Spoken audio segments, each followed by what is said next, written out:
Y alabado sea Jesucristo, Rey de Reyes, Señor de Señores. Gracias, mi Dios. Gracias, Padre Santo.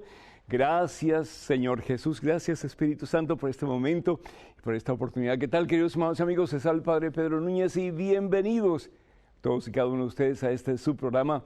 Conozca primero su fe católica. Soy el Padre Pedro Núñez. Hoy vamos a tener un programa bien especial, bien cargado de bendiciones. Así que doy gracias a Dios por ustedes. Y estamos juntos no por una casualidad. El Señor Jesús nos ha convocado y aquí estamos para recibir copiosas bendiciones de sus santas y transformadoras manos. Pero en estos momentos, antes de hacer absolutamente nada más, hermano que me escuchas, hermana que me escuchas, hacemos un alto en nuestro acelerado caminar diario, nos ponemos en presencia de Dios y vamos a orar. Alabado, glorificado, exaltado seas mi Dios, mi amo, mi Rey, mi dueño, mi Señor. Gracias, Padre. Gracias, oh Dios, porque sin ti la vida no tiene propósito. Sin ti la vida no sirve, no vale, Señor, pero contigo la vida es maravillosa, es fabulosa. Contigo, Señor, lo imposible se hace posible.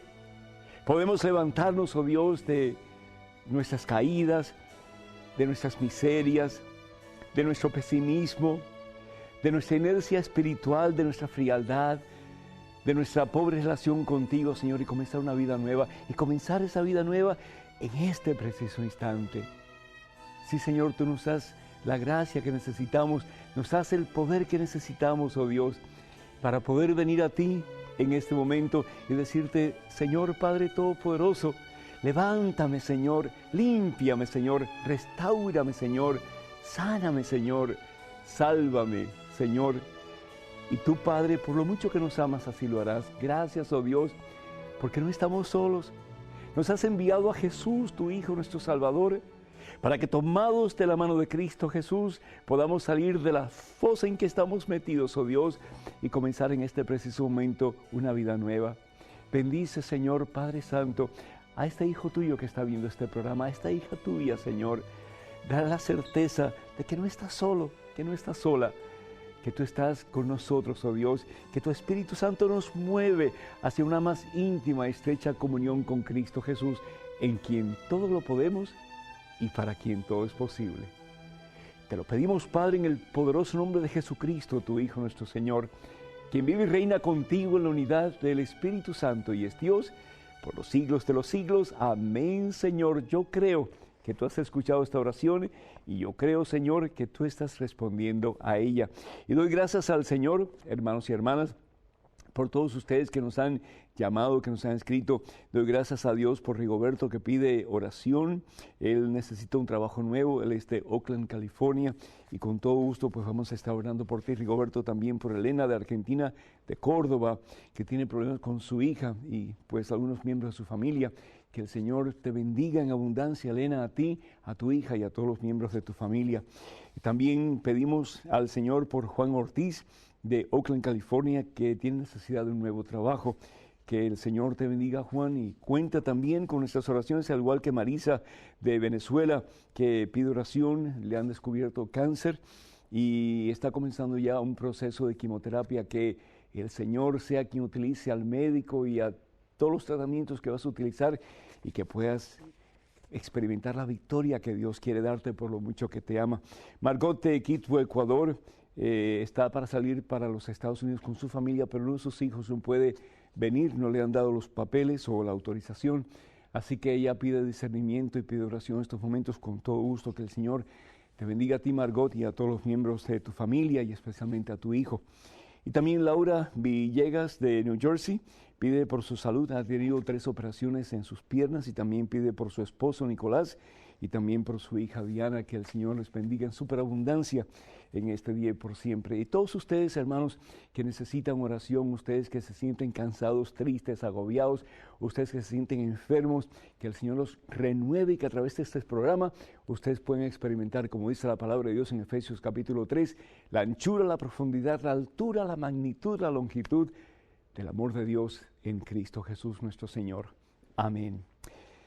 Uno de los pasajes que más me gusta de la Santa Biblia, y me gustan muchísimos, pero uno de los pasajes que más me gusta es la transfiguración de nuestro Señor Jesucristo. Nos dice la palabra de Dios en el Evangelio según San Mateo capítulo 17, versículo 1 en adelante, que un día Jesús toma consigo a 3 de sus discípulos, a Pedro, a Santiago y a Juan, 3 discípulos, para escalar un monte altísimo, que es conocido como el Monte Tabor o el Monte de la Transfiguración. Es un monte dificilísimo de escalar.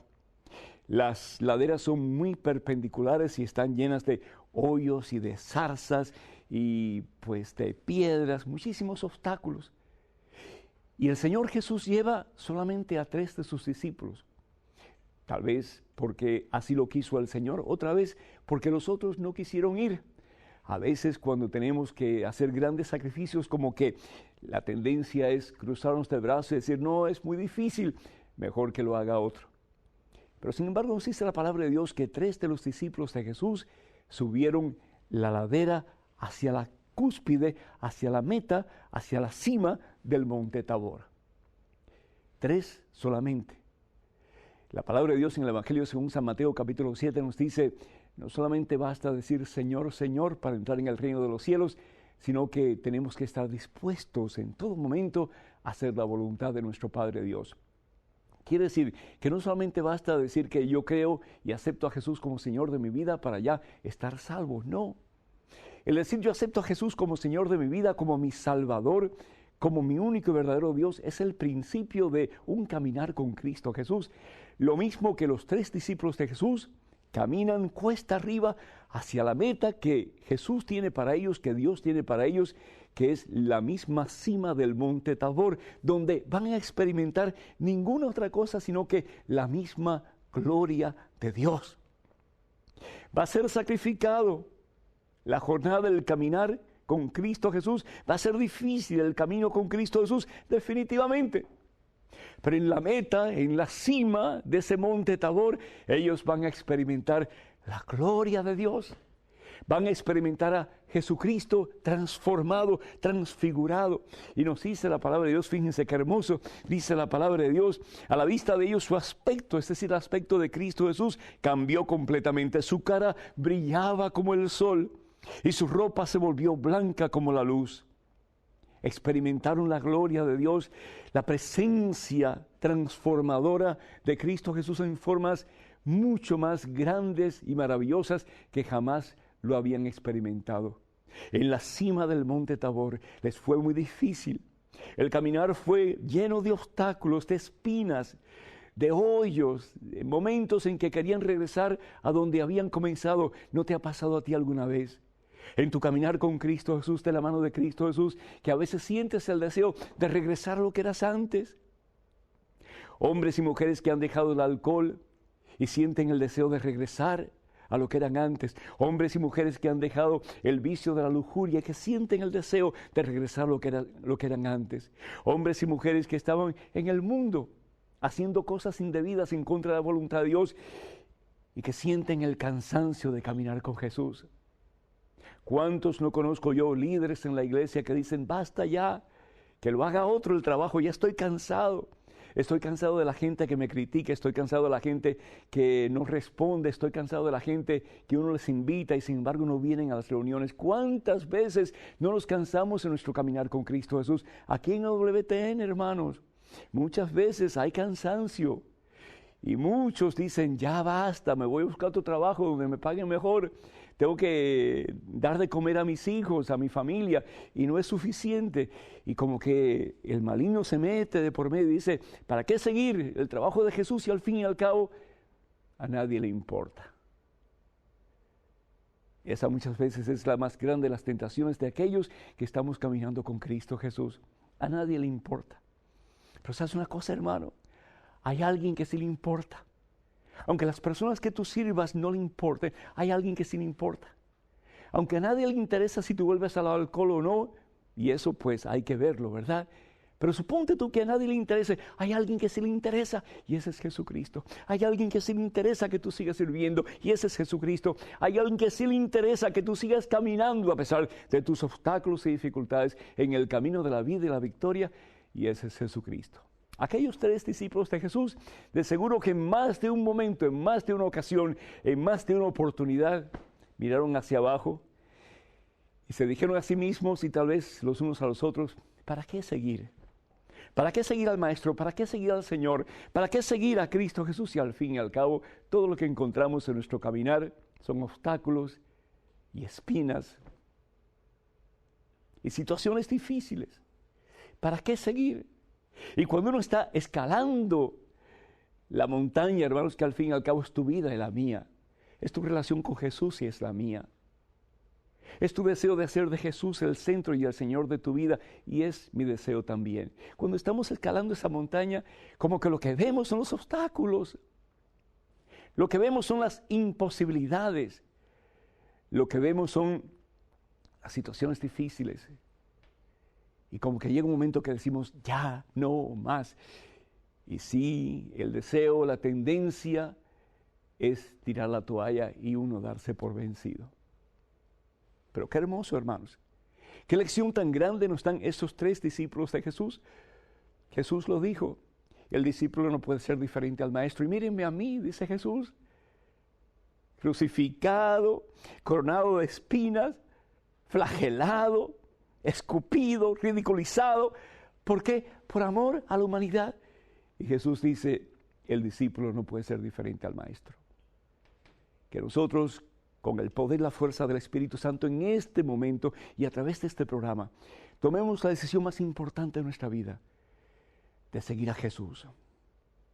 Aunque nos cueste lo que nos cueste, aunque tengamos que pasar por sacrificios y dificultades, sabiendo que hay una cima que podemos alcanzar con Cristo Jesús. Y esa cima, al fin y al cabo, es la corona de la victoria, la corona de la vida, la misma gloria de Dios que tiene preparado el Señor para ti y para mí, y para todos aquellos que, dóciles a su voluntad, seguimos de su mano en este caminar por esta vida hacia nuestro encuentro con el definitivo y para siempre, que es el cielo. Qué hermoso, hermanos. Tenemos una meta en la vida. Tenemos un propósito en la vida. Nuestra vida tiene sentido, nuestra vida tiene propósito, nuestra vida tiene razón de ser. Es mucho más, como dice la palabra de Dios, que comer y dormir y trabajar. Es mucho más que eso. Es prepararnos. Como dice San Pablo en 1 Corintios capítulo 9, versículos 24 y 25. Prepararnos. Como los atletas que se preparan para alcanzar una corona. Pero esta corona que nos tiene preparado el Señor no es una corona que se marchita. No es una corona que se pierde, no es una corona que se oxida, no es una corona que se rompe, sino que es la corona de la vida eterna que Dios tiene para ti. Es su misma gloria que Dios quiere compartir contigo porque te ama.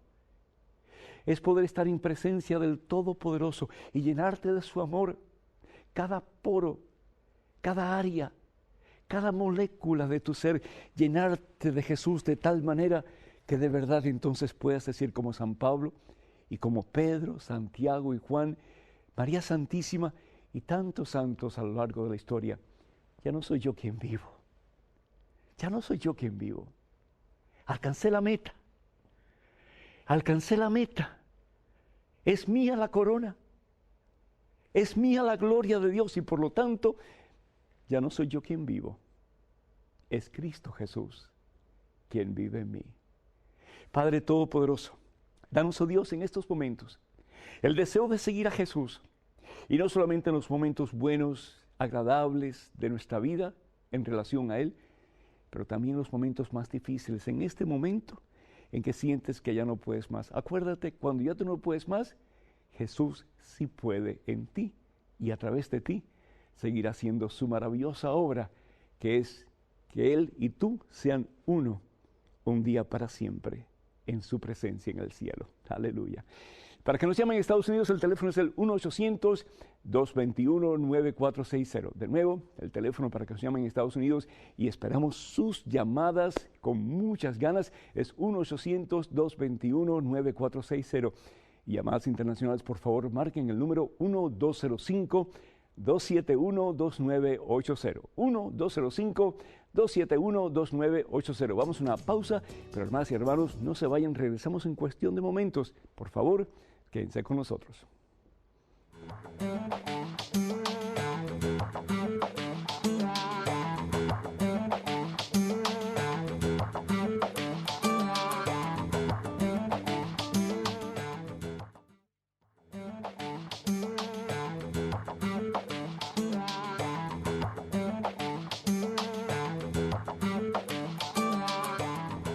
Bienvenidos sean todos ustedes, queridos hermanos y amigos, a este su programa Conozca Primero su Fe Católica. Soy el Padre Pedro Núñez. Es un gran gozo para mí estar con ustedes en el día de hoy. Y les agradecemos a todos los hermanos, a todas las hermanas que se han hecho amigos del Padre Pedro Núñez a través de Facebook. Muchísimas gracias. Tenemos ya más de 12,000 amigos, imagínense, en solamente unas semanas. Así que doy gracias a Dios por este privilegio. Y ustedes que todavía no son amigos del Padre Pedro Núñez a través de Facebook, les invitamos de todo corazón para que se unan a los amigos del Padre Pedro Núñez. Todo lo que tienen que hacer es ir a facebook.com/EWTN Español. Repito, facebook.com/EWTN Español, y les estaré enviando regularmente meditaciones que yo espero de todo corazón les ayude en su crecimiento con Cristo Jesús, nuestro Señor. Y también estamos en youtube.com/EWTN Español, así que esperamos pues conectarnos más y más con el favor de Dios. Tenemos en estos momentos una pregunta a través de un correo electrónico. Adelante, por favor. Hola, Padre. Quisiera preguntarle sobre la extremaunción. ¿Los laicos podemos hacerla en caso de que no haya algún sacerdote en el momento? Y si tiene procedimiento, ¿cuál es? Gracias, Sebastián de Argentina. Muchísimas gracias, Sebastián. Interesante tu pregunta. Y cuando hablamos de la extrema unción, estamos hablando también del sacramento de la unción de los enfermos. Es la misma cosa. Anteriormente se llamaba extrema unción, es decir, la unción cuando se pone el santo óleo en la persona que está en malas condiciones físicas o a punto de morir. Y extrema, pues es en un momento de extrema necesidad o de peligro de muerte. El sacramento de la extrema unción, diferente al sacramento del bautismo, solamente puede ser dado o administrado por un sacerdote. En el caso del bautismo, si hay peligro de muerte, se puede hacer lo que se llama un bautismo condicional, es decir, cualquier cristiano, cualquier persona bautizada puede bautizar con la fórmula trinitaria, es decir, en el nombre del Padre, del Hijo y del Espíritu Santo, a una persona no bautizada que está en peligro de muerte. Y si la persona se recupera, pues entonces recibe el bautismo sacramental de manos de un sacerdote o un diácono. En el caso de la extrema unción o del sacramento de los enfermos, solamente el sacerdote puede administrar ese sacramento. Y si nosotros vamos, por ejemplo, a la carta de Santiago, en el capítulo 5, versículo 14, fíjense, la Iglesia Católica tiene siempre razones para decir lo que dice y para enseñar lo que enseña. En la carta del apóstol Santiago, en el capítulo 5, versículo 14, dice: ¿hay algún enfermo? Pregunta, ¿hay algún enfermo? Que llamen a los presbíteros de la iglesia. ¿Quiénes son los presbíteros de la iglesia? Los sacerdotes. Que llamen a los presbíteros de la iglesia, que oren por el enfermo y lo unjan con aceite. Y el aceite que usamos es aceite consagrado, aceite bendecido por el obispo de la diócesis a la cual pertenecemos el día de Jueves Santo. Y ese aceite se utiliza durante todo el año para ungir, en este caso, ese aceite especial a las personas que están con una salud muy pobre. Y dice la palabra de Dios para que lo unjan con aceite en el nombre del Señor, es decir, con la autoridad del mismo Cristo Jesús. Es Jesús quien va a hacer la obra. Y dice, la oración hecha con fe salvará al que no puede levantarse. Y el Señor hará que se levante, y si ha cometido pecados, se les perdonarán. Si ha cometido pecados, ¿qué cosa? Se les perdonarán. Entonces, el sacramento de la unción de los enfermos está muy íntimamente ligado a otro sacramento, que es el sacramento de la reconciliación o de la penitencia, el cual solamente el sacerdote puede administrar dando la absolución sacramental. Y esa es la razón. Tenemos en estos momentos otro correo electrónico con otra pregunta. Adelante, por favor. Padre Pedro, voy a un estudio bíblico. Mi párroco dice que si oímos programas religiosos que no son católicos, tentamos a Dios. Donde vivo hay 4 estaciones religiosas. Una es católica y la mayor parte del tiempo la programación es mundana, igual que la música. ¿Es cierto que tentamos a Dios así? Lilia Vega. Lilia, cuando el sacerdote que te está dando las clases de Biblia te dice que no tientes a Dios. Lo que te está diciendo es, no pongas en peligro tu fe como católica. Hay muchas teorías, hay muchas enseñanzas por allá afuera, y si nosotros nos ponemos a escuchar todas esas teorías y enseñanzas, entonces nos vamos al error. El Señor te ha dado el privilegio, el Señor te ha dado la dicha de poder conocer a Jesucristo en la única iglesia fundada por Él, que es la Iglesia Católica. Si nosotros comenzamos a escuchar otras teorías, otras enseñanzas, aunque parezcan muy buenas, nos vamos a confundir. Por ejemplo, alguien te va a decir, no, pero Jesús no está presente en el pan consagrado. O alguien te va a decir, no, pero el matrimonio, te puedes divorciar, si quieres te puedes casar cuantas veces quieras con otra persona. En mi iglesia se hace. ¿Cuántas cosas vamos a escuchar en otras estaciones de radio no católicas? Entonces tú me dices, bueno, pero si al fin y al cabo ustedes están predicando al mismo Cristo, sí, al mismo Cristo, pero desde puntos de vista diferentes. Y dice la palabra de Dios, fíjense qué cosa interesante. Dicen que tenemos que tener cuidado y tenemos que dejar de ser ya niños, es decir, niños que realmente no conocen la verdad a fondo. Dice, zarandeados y llevados por cualquier viento de doctrina o invento de personas astutas, expertas en el arte de engañar. Y yo no estoy diciendo que los hermanos no católicos sean expertos en el arte de engañar, pero sí, Satanás se va a meter. ¿Para qué? Para confundirnos y apartarnos de la verdad. Y eso está en la carta de San Pablo a los Efesios, capítulo 4, versículo 14 en adelante. Por el contrario, si nos cimentamos en Cristo, estaremos en la verdad y en el amor e iremos creciendo cada vez más hasta alcanzar la meta, que es la cabeza, que es Cristo Jesús. Entonces, ¿por qué no hacer algo? Mira, yo te doy un consejo. ¿Por qué no tú y tal vez 2 o 3 personas más que están interesadas en que puedan escuchar más la palabra de Dios, ¿por qué no van donde la gerencia de esta estación católica y le hablan? A ver si ellos están interesados en poner más programación católica, es decir, más programación que enseña la palabra de Dios y que dé a conocer la doctrina de la Iglesia Católica con más fluidez y con más tiempo también.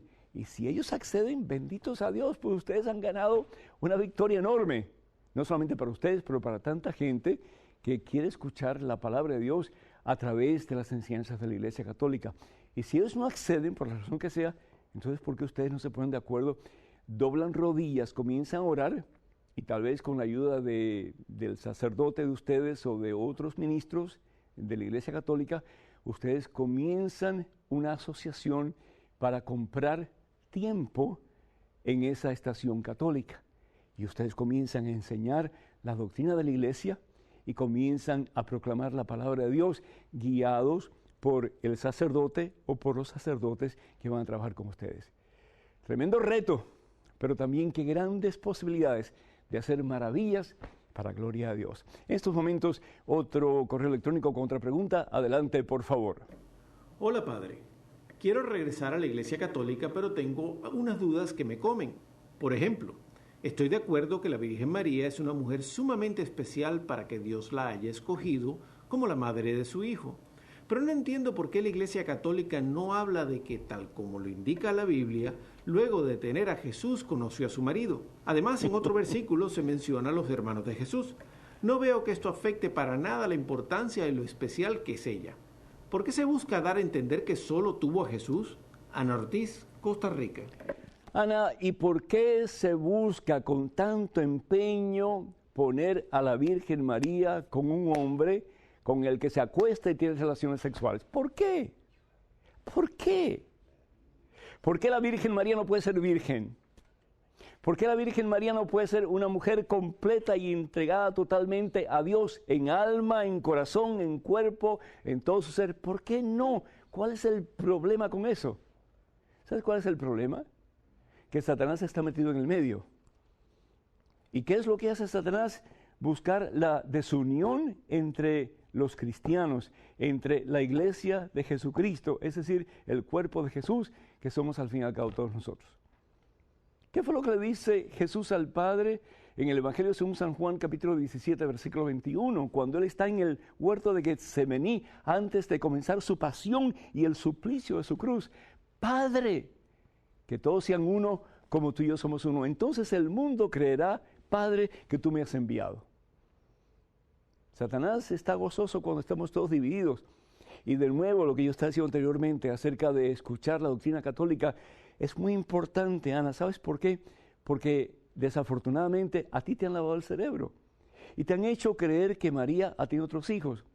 Y María se ha convertido en el punto de división entre muchos cristianos.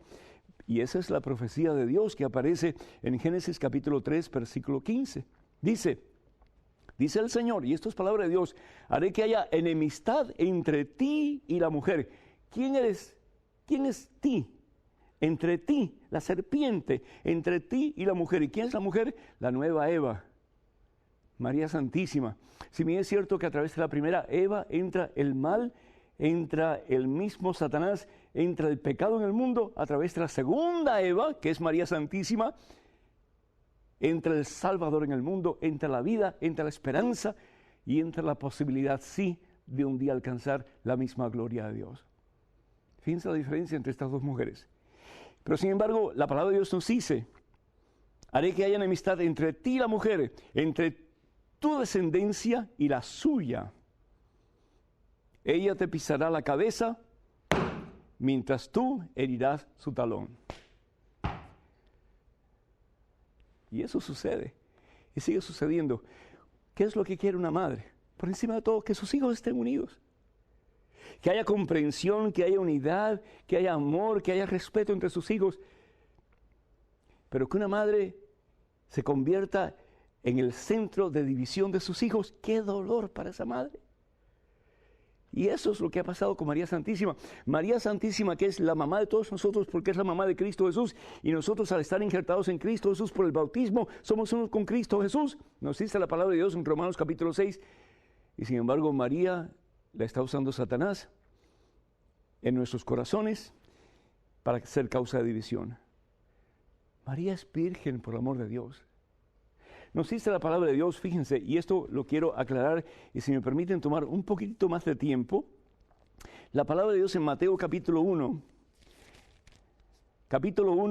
versículo 18, fíjense, no dice que conoció varón.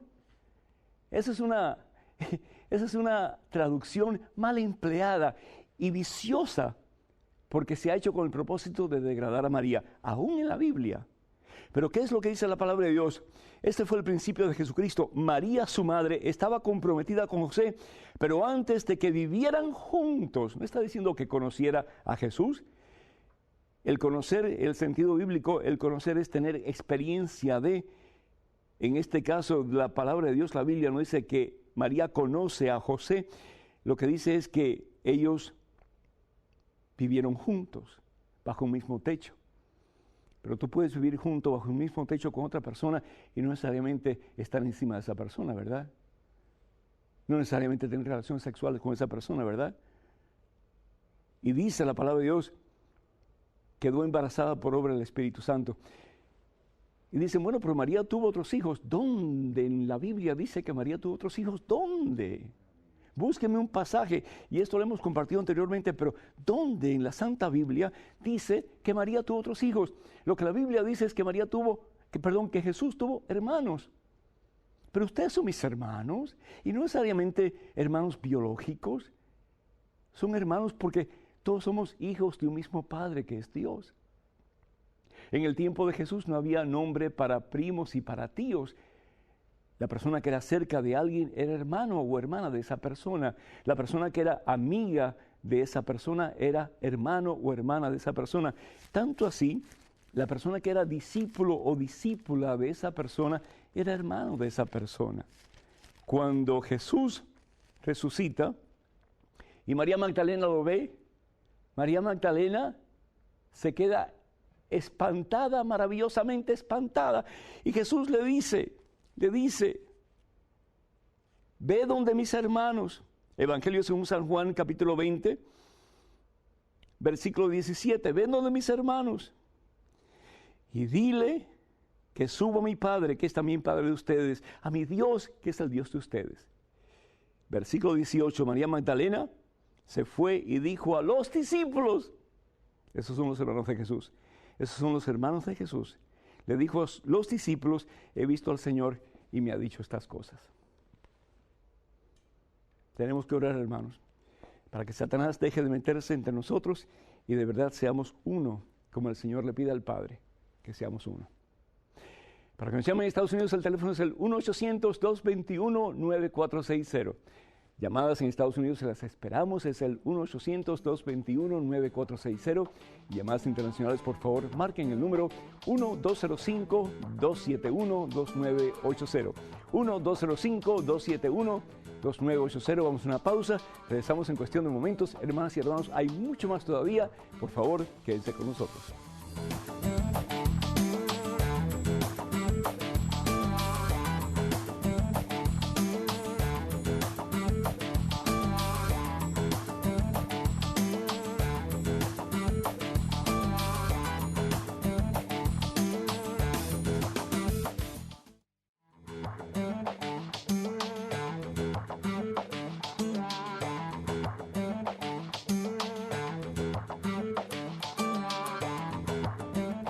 Alabados a Jesucristo y bienvenidos sean ustedes, hermanas y hermanos, a este su programa Conozca Primero su Fe Católica.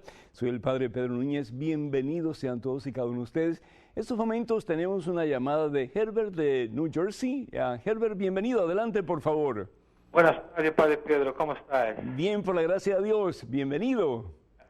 Bueno, Padre Pedro, quería hacer una pregunta. Hay un hombre aquí en New Jersey que habla mucho del final del mundo. Y el nombre de él tiene un programa de televisión, se llama Harold Camping.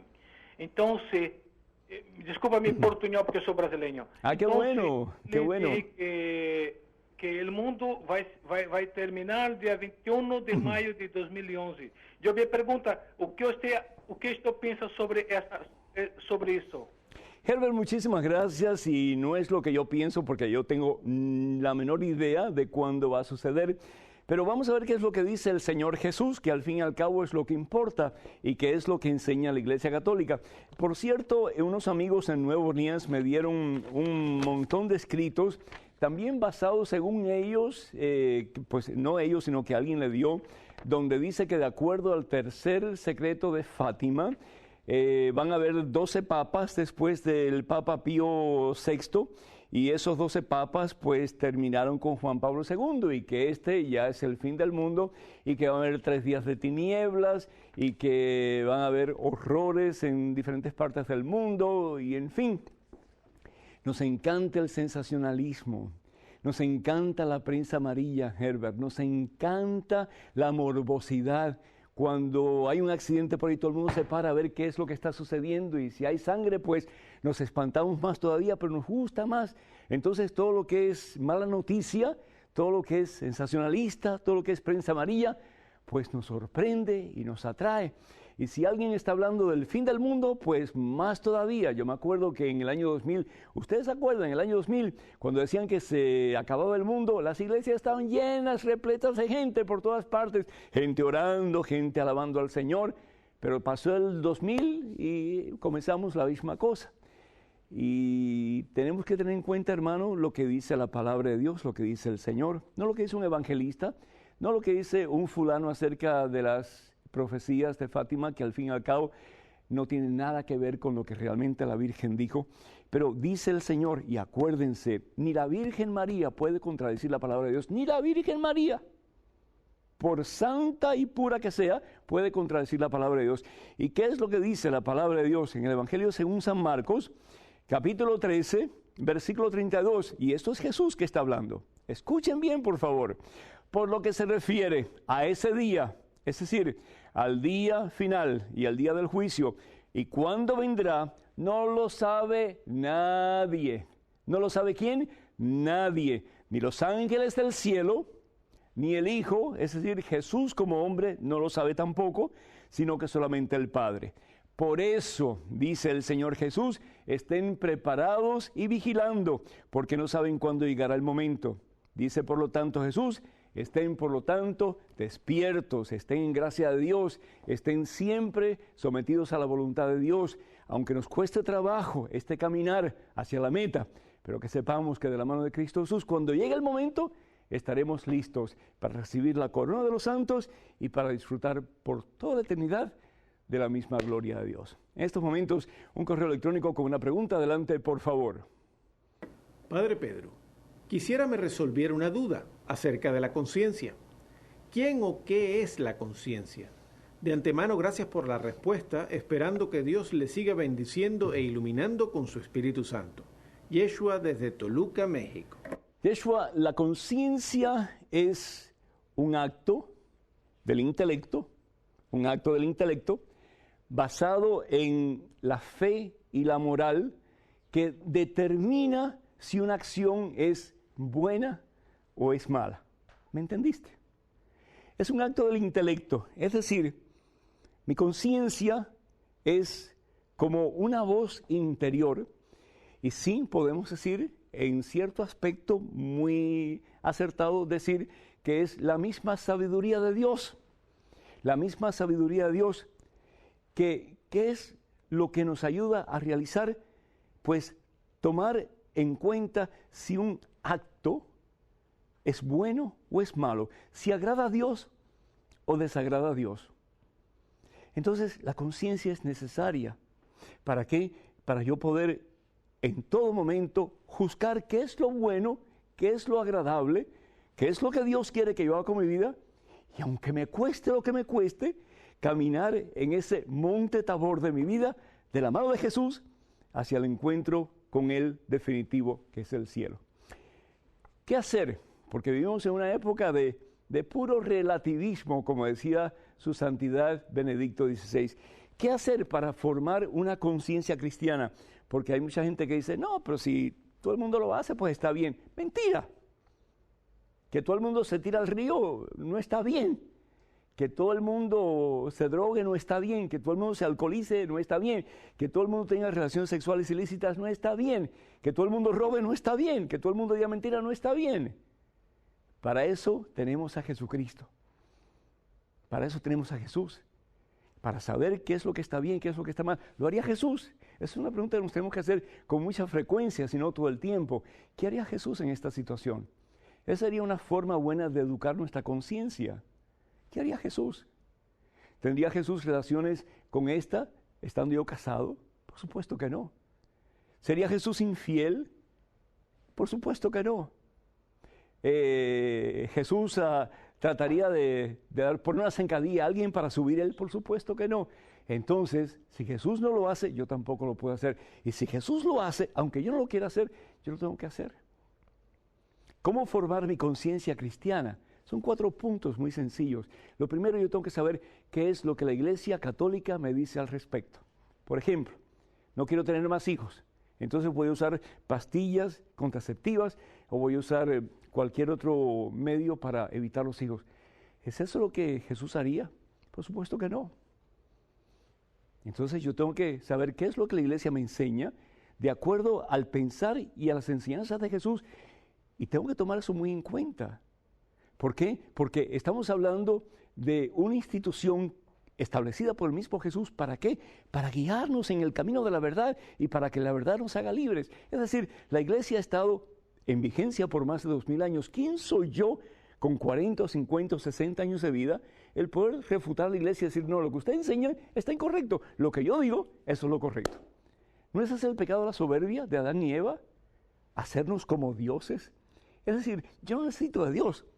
Yo no necesito de la Iglesia, yo no necesito de la Biblia para yo regir mis pasos y hacer lo que yo creo que es lo mejor. Si a mí me gusta, si a mí me conviene, lo hago. De nuevo, el Papa Benedicto XVI, que decía y que sigue diciendo, vivimos en una época de relativismo. Si a ti te parece, pues lo haces y punto. Y eso está mal. Así que lo primero que tengo que hacer es ver y examinar qué es lo que dice la Iglesia Católica acerca de cualquier decisión moral que yo tengo que tomar. La Iglesia tiene mucho que decirnos. Lo segundo que tengo que hacer es buscar a alguien que me ayude a discernir, es decir, a tomar en cuenta mi necesidad, mi problema y lo que la Iglesia me dice a la luz de la Santa Biblia, la palabra de Dios. Es decir, tengo que buscar un director espiritual. Lo tercero que tengo que hacer definitivamente, después que yo sepa a fondo qué es lo que la iglesia enseña y qué es lo que el director espiritual me ha guiado a hacer en el nombre del Señor Jesús, pues yo tengo que orar. Yo tengo que doblar rodillas y pedir al Señor que me indique qué realmente yo tengo que hacer ante esta situación, porque si bien es cierto que la Iglesia Católica en el nombre del Señor Jesús y a través de la Santa Biblia da doctrinas o enseñanzas que son generales y tienen que ser aplicadas a mi propia vida, a mi propia persona, pues yo tengo también que preguntarle a Dios qué es lo que Dios quiere que yo haga.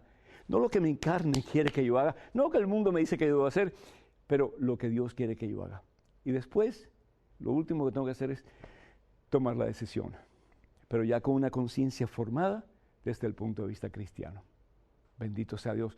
Ojalá que pues esto te haya ayudado a no solamente reconocer que la conciencia pues es un medio que el Señor utiliza para nuestro bien, pero a la luz de las enseñanzas de la Iglesia Católica, de la Santa Biblia, podemos siempre tomar las decisiones moralmente correctas. Para que nos llamen a Estados Unidos, el teléfono es el 1-800-221-9460. Repito, 1-800-221-9460. Llamadas internacionales, por favor, marquen el número 1-205-271-2980.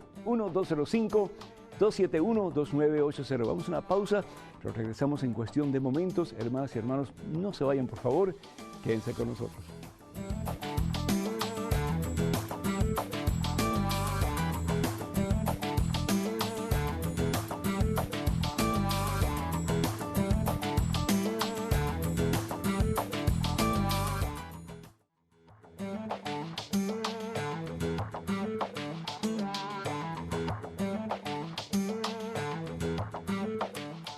Alabado sea el Señor de señores, Rey de reyes, Jesús, tu Salvador y el mío, el que te ama con amor eterno y el que te dice, ven conmigo hacia la cúspide de mi meta para ti, que es la gloria. En estos momentos, un correo electrónico, adelante, por favor.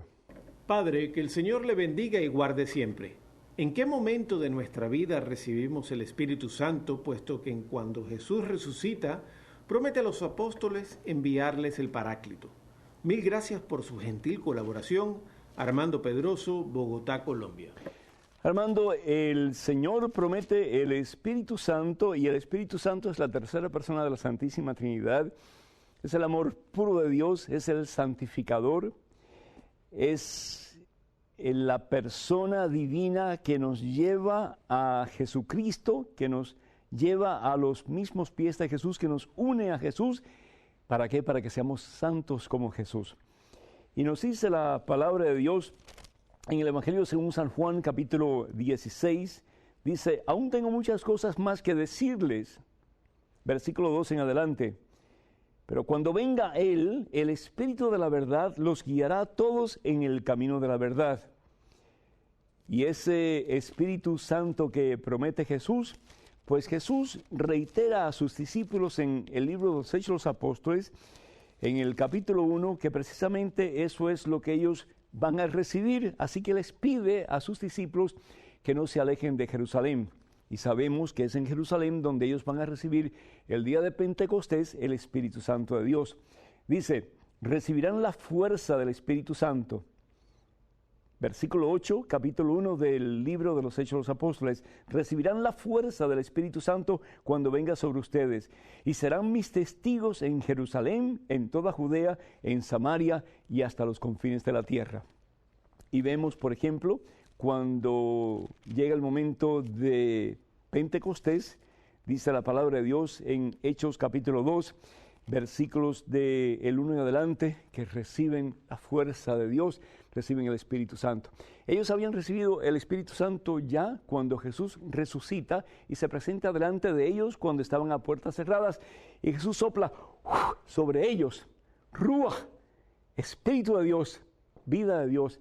Pero reciben en estos momentos el día de Pentecostés esa promesa que Jesús les ha dado. ¿Para qué? Para que ellos dejen su miedo, para que dejen su inercia espiritual, para que dejen su cobardía, para que dejen su frialdad, para que dejen su vida mundana y comiencen de verdad a vivir como Jesús nos pide y a través de ellos El mundo se convertirá, ¿por qué? Porque verá en ellos espejos transparentes, instrumentos fieles en las manos de Dios, y van a decir, yo quiero tener eso que tienen estos discípulos de Cristo Jesús. El mundo va a conocer a Cristo a través de ellos, tanto así que nos dice la palabra de Dios que ese mismo día de Pentecostés, Pedro estaba predicando y 3,000 personas abrazaron la fe en Jesús. ¿Por qué? No por la prédica elocuente de Pedro, sino que porque Pedro traslucía Espíritu Santo de Dios. Nosotros recibimos Espíritu Santo de Dios en todos los sacramentos de la iglesia, los 7 sacramentos, cualquiera de ellos, comenzando con el sacramento del bautismo. El Espíritu Santo está en ti y el Espíritu Santo está en mí. Espíritu Santo transformador, Espíritu Santo santificador, Espíritu Santo que es el amor entre el Padre y el Hijo. Pero la pregunta es, ¿se nos nota? A veces como que el Espíritu Santo está encartonado dentro de nosotros y vamos a la misa y somos como muertos en vida. Yo el otro día, Dios mío santo, estaba en una boda y acababa de enterrar a mi madre el día anterior y estaba en esta boda y estaba yo haciendo, como dicen por ahí vulgarmente, de tripa corazón para inyectar gozo y fe a la congregación, y la gente estaba así. Y decía, el Señor esté con ustedes. Y ni se oía. Yo decía, Dios mío, estamos en la iglesia tuya, Jesús, y sin embargo estamos muertos en vida. Que no solamente estemos conscientes que hemos recibido el Espíritu Santo, que no solamente estemos conscientes que somos templos del Espíritu Santo de Dios, pero que el Espíritu Santo de Dios se mueve en nosotros de tal manera, hermanos, que al igual que en María Santísima y en los santos a lo largo de la historia, se nos note. Un correo electrónico con otra interesante pregunta. Adelante, por favor. Padre Pedro, soy una chica de 28 años y vivo con mi abuela y mi madre. Ella es madre soltera, pues mi padre biológico me negó ante la ley. En ocasiones siento vergüenza, pues mi madre no es casada. También vivo con el dolor de la negación de mi padre biológico y con el veneno del odio y de la venganza hacia ese hombre. ¿Debo seguir sintiendo vergüenza de mi madre por su estado civil o aceptarla tal cual es? Esperando su respuesta para calmar mi corazón dolido, Pilar, Chile. Pilar, hija mía, basta ya. Basta ya. Basta ya de tanto odio, basta ya de tanto dejar que tu corazón se envenene, basta ya. Tú estás haciendo con tu madre lo mismo que tu padre ha hecho contigo, rechazarla, criticarla, echarla a un lado, tratarla como basura. Basta ya, basta ya. Comienza a vivir como Jesús nos ha pedido, dando amor a manos llenas, aún a nuestros peores enemigos. ¿Qué es lo que dice la palabra de Dios en el Evangelio según San Mateo capítulo 6? Oremos por nuestros enemigos y amémoslos. Tu mamá puede ser tal vez tu enemiga en estos momentos. ¿Por qué? Porque te sientes avergonzada de tu madre. Porque sientes que tu madre hizo algo que estaba totalmente equivocado. Basta ya. Ya tu mamá, me imagino yo que se ha confesado, ella tendrá que dar cuentas ante el Ser Supremo, ante nuestro Dios un día. Pero ámala tú. Yo te invito para que le des a tu mamá lo mejor que le puedas dar en vida. Un día ella se va a morir y tal vez va a ser muy tarde que te sientas mal, que te sientas culpable, porque no le diste a tu mamá las mejores rosas cuando estaba en vida. Reconcíliate con tu mami, pídele perdón y dile a ella también, mami, yo te perdono. Y quiero amarte después de Dios como lo más importante en mi vida. Y quizás algún día, Pilar, porque así es la vida, es como un boomerang, lo que tiramos recogemos, que tu papá también en alguna forma se reconcilie contigo y haya esa paz que tú tanto anhelas en tu corazón. Ojalá que así sea. Tenemos muchísimas llamadas. Irma de Georgia dice que ella es orgullosamente católica, pero que hay gente que dice que el católico puede bailar y puede tomar y todas esas cosas. Con moderación no hay nada malo. El bailar, un esposo y una esposa, no hay nada malo. Un novio y una novia, pero que bailen decentemente, no hay nada malo. Lo malo a veces está en el corazón que juzga, ¿verdad? El tomarse una copa de vino no es nada malo. Jesús lo hizo. Ahora el emborracharse sí es algo muy malo. Y ahí está la diferencia. Elvin González de Guatemala dice, ¿cómo hacer? ¿Cómo no sabe que los santos pueden interceder por nosotros si los santos están muertos? Hermano, Dios no es un Dios de muertos, dice la palabra de Dios que Dios es un Dios de vivos. Evangelio según San Marcos, capítulo 12, versículo 27. Y los santos están vivos y están en la presencia del Dios vivo y el Dios de poder.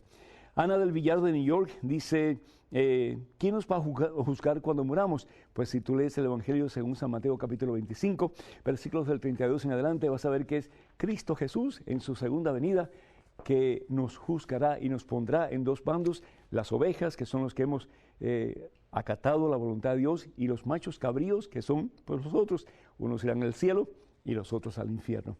José Díaz de Texas, ¿cuál fue el motivo por el cual el demonio, los ángeles, fueron expulsados del cielo? Si lees Apocalipsis capítulo 12, vas a ver que la soberbia, el pelearse contra Dios, el apartarse de Dios.